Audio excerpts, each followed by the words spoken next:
మేము 5 పార్లమెంట్ మెంబర్లు 21కి నువ్వు 15 మందిని కొనుక్కోపోతే 3 పార్లమెంట్ మెంబర్లు నామినేషన్లు ఇస్తే గెలిచినాం.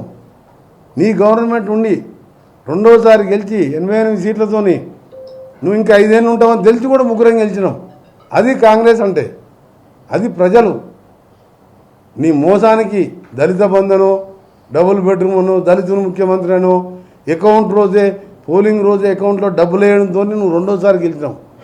మూడోసారి నీ నిజస్వరూపం తెలిసింది కాబట్టి ఓడగొట్టి ఇంట్లో పండబెడితే ప్రతిపక్ష నాయకునిగా ఉండి కనీసం అసెంబ్లీకి వచ్చే మొఖం లేక మీ నాయన వచ్చి మాట్లాడడం, రేపు అసెంబ్లీ పెడతాం కదా వచ్చి మాట్లాడడం మూసీ మీద.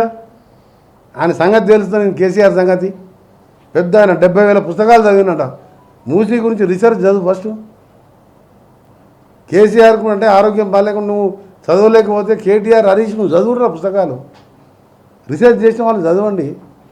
మూసీతోని 1 కోటి మంది, 1 కోటి మందికి 20,000 30,000 కోట్లు పెద్ద ఖర్చు లెక్క కాదు.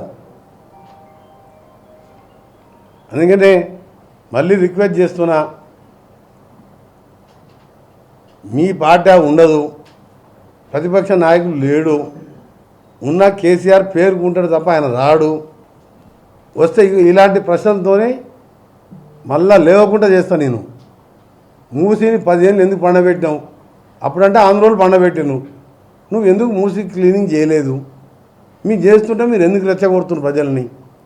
ప్రజల్ని ఒప్పిస్తాం, బతిలాడతాం.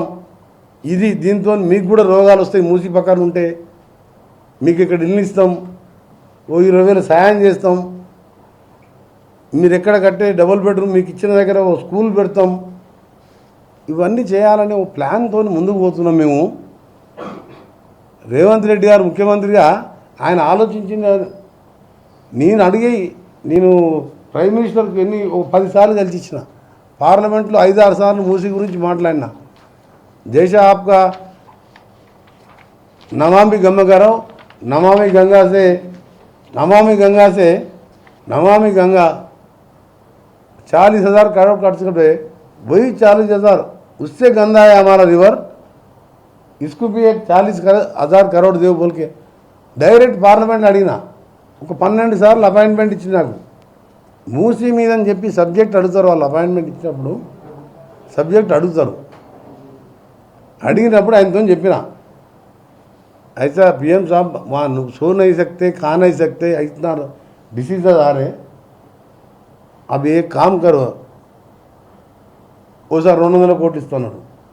పాపం వైస్ ప్రెసిడెంట్గా వెంకయ్య నాయుడు గారు ఉన్నప్పుడు జలశక్తి మినిస్టర్ని, అర్బన్ డెవలప్మెంట్ మినిస్టర్ని ఆయన స్పెషల్గా వాళ్ళిద్దరు మినిస్టర్ని వైస్ ప్రెసిడెంట్ హౌస్ పిలిపించి ఎంత నా బడ్జెట్ మూసీకి ఇవ్వాలని చెప్తే ఆయన 200 కోట్లు ఇస్తున్నాడు.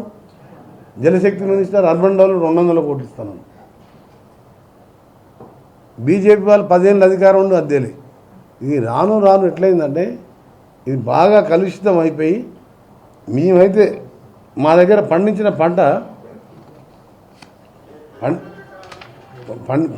పంటని బయట అమ్మి బియ్యం వేరే కొనుక్కొచ్చుకుంటాం. పార్లమెంట్లో మొత్తుకొని మొదటిసారి ఎమ్మెల్యే 2000 సంవత్సరం ప్రొఫెసర్ జయశంకర్ వచ్చిండు. ప్రొఫెసర్ జయశంకర్ వచ్చిన ఫోటో, జయశంకర్ గారు నా పక్క కూర్చొని నేను 11 రోజులు నిరాహార దీక్ష చేసిన మూసీ కోసం చేసిన ప్రొఫెసర్ జయశంకర్ గారు అన్న మాట, ఒక మాట.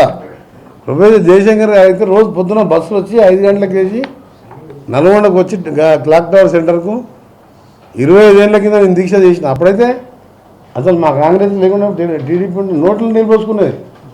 బై మిస్టేక్ నోట్లో పడితే వామిటింగ్ వస్తుంది తిన్న తర్వాత. నల్గొండలో అమారతిగా కూర్చున్నప్పుడు వచ్చి నల్గొండను ఇబ్బంది పెడుతున్న ఫ్లోరైడ్ సమస్యను తెలుసుకొని ఆయన ఒక మాట అన్నాడు, దేశమంతా నీరే జీవనాధారం అయితే మన నల్గొండకు మూసీ రూపంలో మరణకారకం అయ్యింది అని తెలంగాణ సిద్ధాంతకర్త ప్రొఫెసర్ జయశంకర్ అన్న మాటలు నల్గొండ నా దీక్షలు. మా దగ్గర ఎన్నో ఉద్యమాలు నడిచినాయి. జలసాధన సమితి, దుచ్చల సత్యనారాయణ గారు, అప్పుడు వాజ్పేయి నిలిచిండ్రు. ఆ తర్వాత మొదటిసారి ఎమ్మెల్యే తర్వాత మొత్తం ప్రపంచం లక్షలాది మంది నేను దీక్ష చేసి వచ్చిండు.